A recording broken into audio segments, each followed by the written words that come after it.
जय श्री राम। लड्डू गोपाल जी के प्यारे प्यारे भक्तों, आज फिर एक नई प्यारी सी वीडियो के साथ। इससे पहले अगर आप लड्डू गोपाल जी की इस हैप्पी सी फैमिली में जुड़ना चाहते हैं तो जल्दी से एक सब्सक्राइब कर दीजिए और बेल आइकन प्रेस कर दीजिए, जिससे कि लड्डू गोपाल जी की आने वाली हर एक वीडियो आपको मिल सके। तो चलिए वीडियो शुरू करते हैं। अगर वीडियो पसंद आए तो एक कमेंट करिएगा और लाइक करिएगा और बताइए कि आपको हमारे लड्डू गोपाल जी की वीडियो कैसी लगती है, उनकी फैमिली आपको कैसी लगती है। तो चलिए शुरू करते हैं।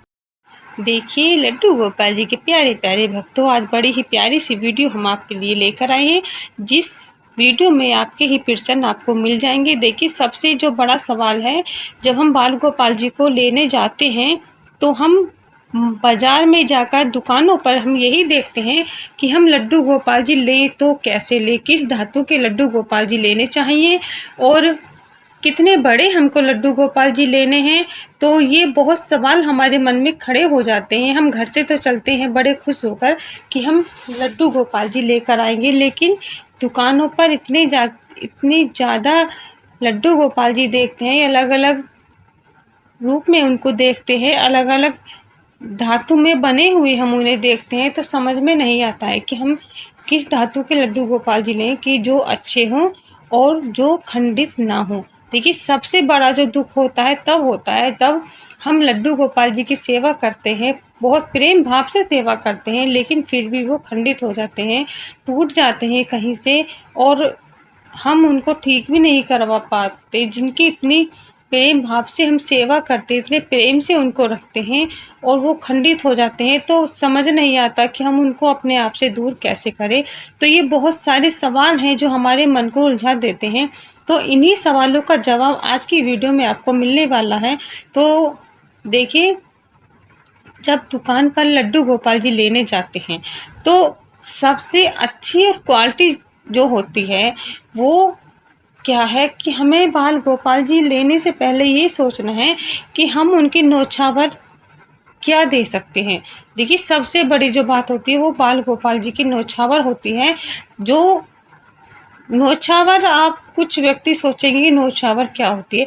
देखिए बाल गोपाल जी को जो हम लेते हैं, जो भाई हमको बाल गोपाल जी देते हैं, जो बनाते हैं, इनका जो एक प्रकार से कहते थे रेट इनका जो होता है वो उसको नौछावर बोलते हैं। तो ये हमारे ऊपर डिपेंड करता है कि हम किस लिमिट तक अपनी जेब से बाल गोपाल जी का लिए खर्चा कर सकते हैं और कितने रेट यानी कितनी नौछावर हम लड्डू गोपाल जी के लिए दे सकते हैं। सबसे बड़ी बात यह है क्योंकि सब धातु अलग अलग होती है, सबका नौछावर भी अलग अलग होती है, लेकिन बेस्ट जो होती है, देखिए बेस्ट जो होती है वो आपके लिए सबसे पहले आप ये जान लीजिए कि धातु कौन कौन सी होती है। देखिए बहुत सारी चीज़ों से बाल गोपाल जी को बनाया जाता है।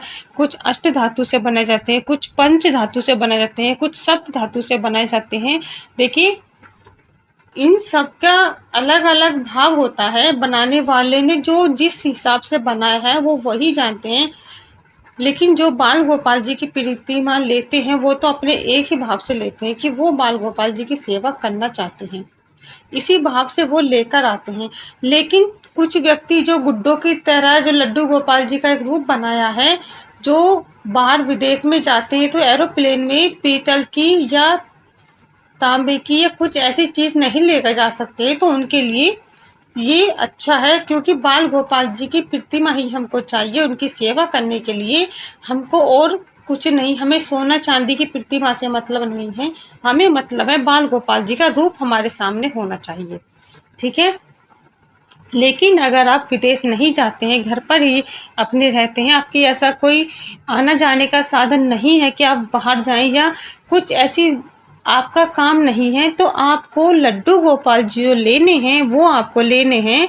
देखिए पीतल की जो लड्डू गोपाल जी होते हैं वो सबसे अच्छे होते हैं, क्योंकि पीतल पूजा में पूजा भी जाता है, अच्छा होता है, शुद्ध और पवित्र होता है। देखिए सोने की मूर्ति हर कोई नहीं बनवा पाता है और नहीं किसी के बस में ये होती है बात कि हम सोने की मूर्ति या प्रतिमा बनवाएं। लेकिन पीतल का जो भाव होता है, पीतल का जो रूप होता है वो सोने से ही मापा गया है। तो सबसे बेस्ट जो होती है लड्डू गोपाल जी की धातु के लिए तो पीतल होता है। पीतल की मूर्ति लड्डू गोपाल जी की अगर आप लेते हैं तो बहुत अच्छी है, क्योंकि देखिए घर में जब पूजा करते हैं छोटे छोटे बच्चे होते हैं तो जल्दबाजी में या बच्चों के हाथों से किसी ना किसी कारणवश या हमसे ही कुछ ऐसी गलती हो जाती है जो हमारे ठाकुर जी नाराज़ हो जाते हैं और वो गिर जाते हैं और हमको इशारा देते हैं कि हमसे कुछ गलती हो गई है। लेकिन देखिए कुछ ऐसी लड्डू गोपाल जी होते हैं जो एक बार के गिरने से ही खंडित हो जाते हैं। कुछ ऐसी धातु से बने होते हैं जो दो एक बार गिरने से भी खंडित नहीं होते। लेकिन पीतल की जो लड्डू गोपाल जी होते हैं, पहली बात तो ये कि साक्षात उनमें भगवान विराजमान होते हैं। देखिए भगवान तो हर मूर्ति में विराजमान होते हैं। देखिए भगवान तो हर मूर्ति में विराजमान होते हैं, लेकिन पीतल को पूजा जाता है। पीतल की ही बर्तन पूजा में रखे जाते हैं। पीतल की ही घंटी भगवान के लिए बजाई जाती है। अगर पीतल का ही रूप भगवान को दिया जाए, उनकी सेवा हम करें, उनकी पूजा हम करें, तो इससे अच्छी और कोई बात नहीं होती है। लेकिन अगर पीतल की मूर्ति भी गिर जाती है लड्डू गोपाल जी की, तो वो जल्दी से खंडित नहीं होती है। अगर भगवान ही रूठ कर चले जाएं तो देखिए इसमें कोई कुछ नहीं कर सकता। उसमें तो हमारी किस्मत ही खराब होती है कि हमसे कुछ ऐसी गलती हो जाती है जिसके कारण से लड्डू गोपाल जी नाराज होते हैं और रूठ होकर चले जाते हैं। लेकिन पीतल की मूर्ति इतनी आसानी से टूटकर खंडित नहीं होती है। इसलिए अगर आप जब भी बाल गोपाल जी की प्रतिमा को लेने जाएं या लड्डू गोपाल जी को लेकर आएं तो कोशिश करें या पीतल की ही लड्डू गोपाल जी लें, क्योंकि पीतल के लड्डू गोपाल जी बहुत शुभ होते हैं, पवित्र होते हैं। तो आप इस बात का ध्यान जरूर रखें। देखिए अब बात करते हैं कि क्या खंडित होने का कारण गिरना ही होता है या कुछ और भी होता है।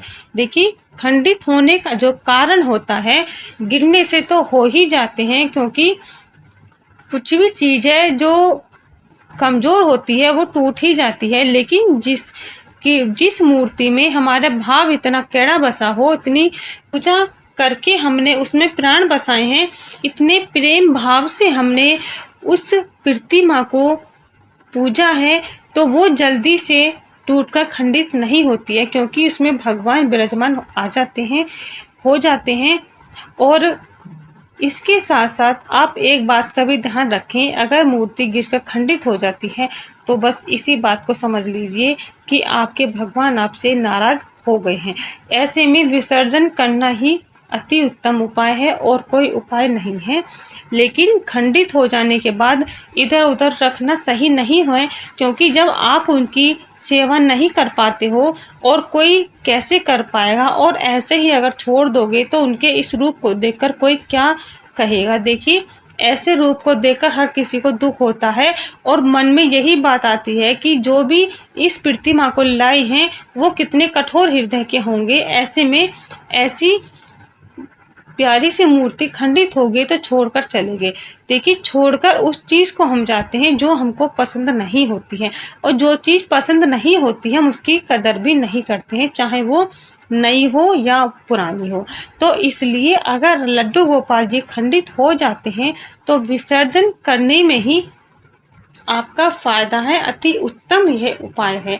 लेकिन खंडित होने के बाद लड्डू गोपाल जी को इधर उधर रखे ना छोड़ें या ऐसा छोड़कर ना आए, ये सरासर अपराध है, पाप है।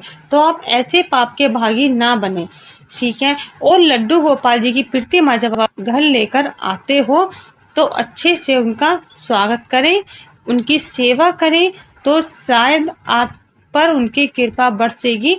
इस बात का ध्यान रखें कि बार बार आप कोई भी कार्य करते हो उनसे हर चीज़ की सलाह लेना और देना बहुत ज़रूरी होता है।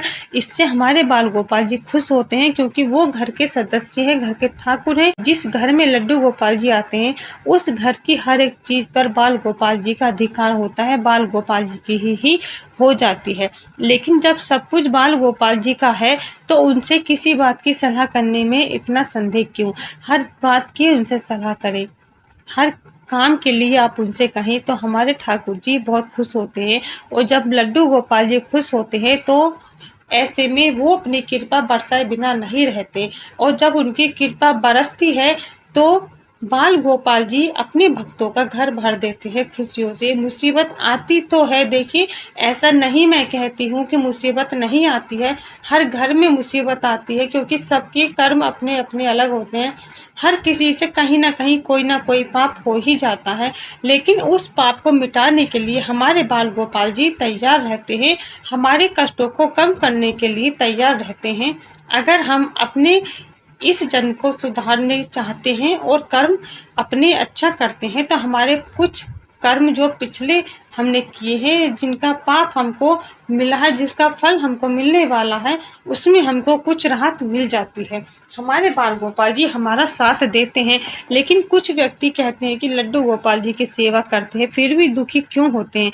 देखिए, वो लड्डू गोपाल जी की सेवा करते हैं, इसका मतलब ये नहीं कि हमारे पुण्य जो पाप हैं जो हमने किए हैं उनका फल हमको नहीं मिलेगा।